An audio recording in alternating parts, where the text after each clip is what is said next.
Welcome back to the channel. I'm Artsy. Hope your day is going well. And if you're watching this on Christmas Day, Merry Christmas if you celebrate Christmas.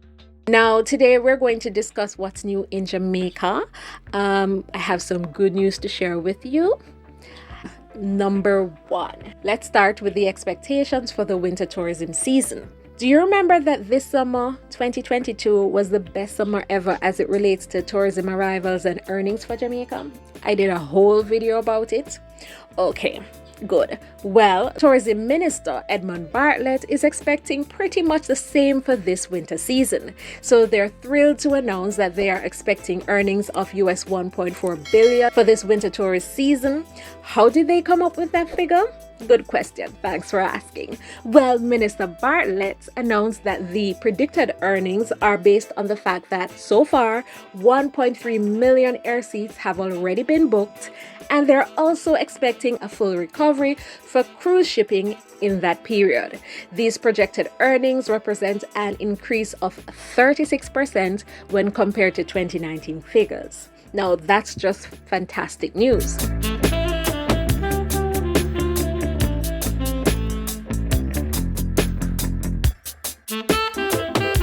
So with this news, it would seem that we are fully bouncing back from the impact of COVID-19 and should be expecting an epic winter tourist season in Jamaica. According to our tourism minister, they are projecting a record-breaking 950,000 stopover visitors and 524,000 cruise ship visitors, totaling almost 1.5 million visitors, the highest number we've ever had. As a matter of fact, on December 17, 2 days after the season started, more than 11,000 stopover visitors flew into Montego Bay, and by the 18th, we saw a total of 42,000 inclusive of 5,000 cruise ship visitors. So it seems as if this will indeed be the best winter ever. After all. Now, on that video that I mentioned earlier where we spoke of the history-making summer, I asked the question, what do you think is causing this increase, giving a few possibilities. Now, here are a few of the comments. Let me know which ones you agree with.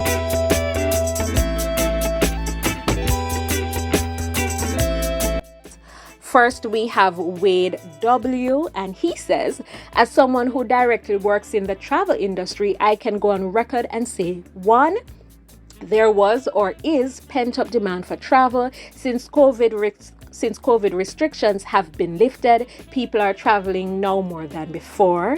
So yes, I think that's what's happening also. Number two, business travel has yet to fully recover as many companies are still allowing their employees to work remotely. Hence, people are able to travel while they work. And number three, Jamaica's vacation packages are cheap. The next comment I wanted to highlight was from Rainford Quest, and he says, we just simply have a better product than the rest.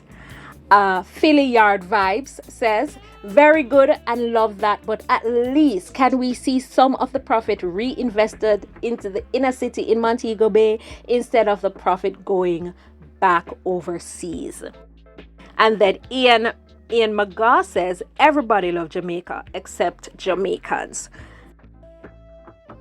Finally, we have Daisy, and she says, overall, well done for Jamaica with the safety measures such as checkpoints at every store for sanitization and resilient corridors for tourism. This made an impression. Many outside people commented and observed, and it held as a strong point to the country's efforts.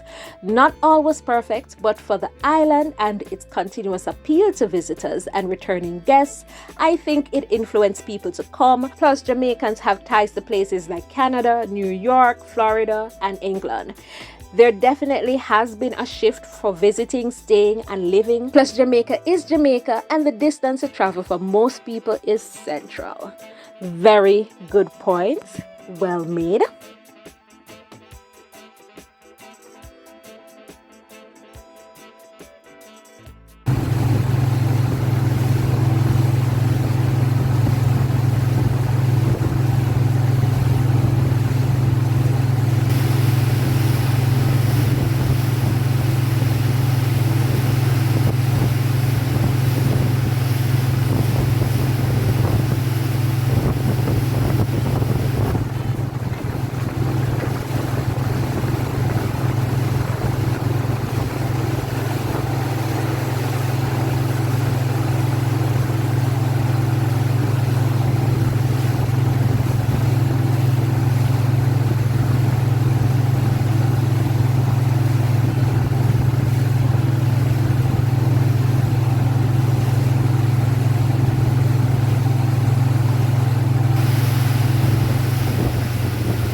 Number two, do you remember a few videos ago I reported that in December, Spirit Airlines would launch a new non-stop flight to Montego Bay? Well, last week they had their first flight from Bradley International Airport in Connecticut to Sangster International Airport in Montego Bay.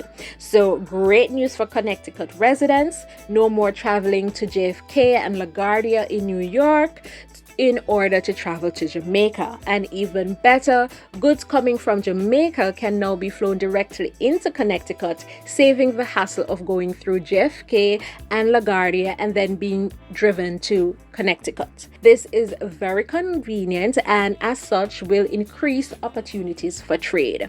The airline is now offering non-stop flights 4 times a week to Montego Bay. This new service between Connecticut and Jamaica has been in the works since 2006, and now they are finally able to offer it to all travelers. So get ready for a hassle-free and convenient journey to the beautiful islands of Jamaica.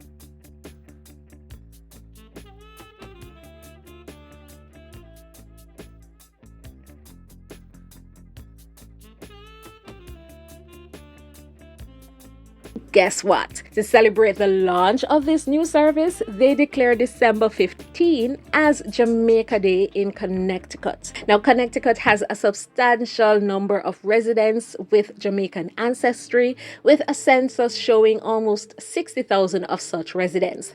According to Jamaica's ambassador to the United States of America, Audrey Marks, Jamaicans have been migrating to the area for many decades, dating back to the 1930s and the 1940s. As a part of the farm work program. 2 good news so far for Jamaica. Let me know what you think in the comments, and thank you for watching. Don't forget to leave a like, leave a comment, and subscribe. See you in the next one.